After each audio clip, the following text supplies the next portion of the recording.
دریائے ستلج میں پانی کے بہاؤ میں تیزی سے اضافے کے بعد سینکڑوں بستیوں کے متاثر ہونے کا خدشہ پیدا ہو گیا۔ عارف والا، بہاول نگر اور چشتیاں میں بستیاں ڈوبنے کے بعد دریائے ستلج میں میلسی سائفن کے مقام پر پانی کے بہاؤ میں تیزی سے اضافے کے باعث لودھنا کی دریائی بیلٹ میں 40 موضع جات اور سینکڑوں بستیوں کے متاثر ہونے کا خدشہ پیدا ہو گیا ہے۔ انتظامیہ کی جانب سے 24 اسکول بند کر دیے گئے ہیں، جبکہ محکمہ تعلیم نے سیلاب سے متاثرہ علاقوں میں اسکول کی چھٹیوں میں غیر معینہ مدت تک اضافہ کر دیا۔ دوسری جانب بہاولپور میں دریائی بیلٹ کی کئی بستیوں سے لوگوں کو محفوظ مقامات پر منتقل کر دیا گیا، جبکہ بورے والا کے مقام پر بھی پانی کی سطح میں اضافے سے متعدد چھوٹے بند ٹوٹ گئے ہیں۔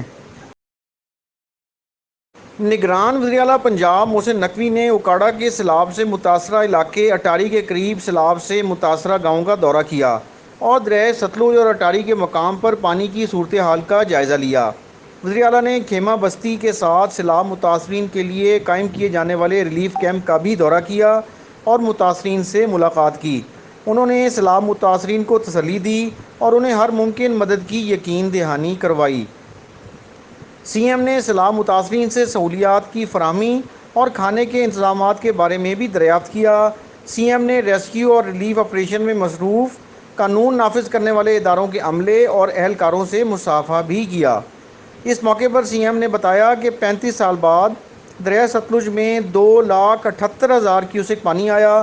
متاثرہ علاقوں سے لوگوں کے انخلاء کو یقینی بنایا جا رہا ہے۔ عوام کی جانوں کا تحفظ حکومت پنجاب کی اولین ترجیح ہے۔ محسن نقوی نے مزید کہا کہ ریسکیو اور ریلیف سرگرمیوں میں مصروف انتظامیہ، پولیس اور محکمہ آبپاشی کے افسران کی کارکردگی قابل تعریف ہے۔ اس موقع پر secretary emergency services department doctor Rizwan Naseer نے فلڈ اینڈ ریسکیو آپریشن کے بارے میں بریفنگ دی۔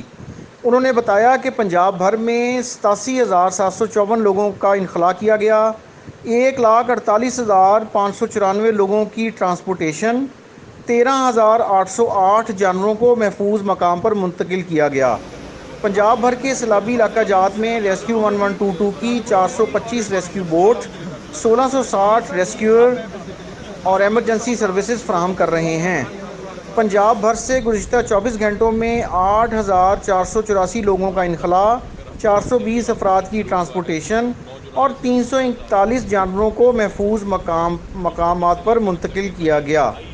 اوکاڑہ میں گزشتہ 24 گھنٹوں میں 887 لوگوں کا انخلاء اور 86 افراد کی ٹرانسپورٹیشن اور 16 جانوروں کو منتقل کیا گیا ہے۔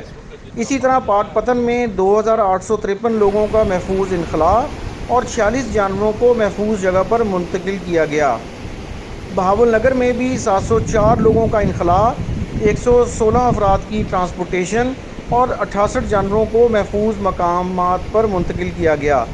ڈاکٹر رضوان نصیر نے مزید بتایا کہ بہاڑی میں 2,124 لوگوں کا محفوظ انخلاء کیا گیا اور 103 جانوروں کو محفوظ مقام پر منتقل کیا گیا۔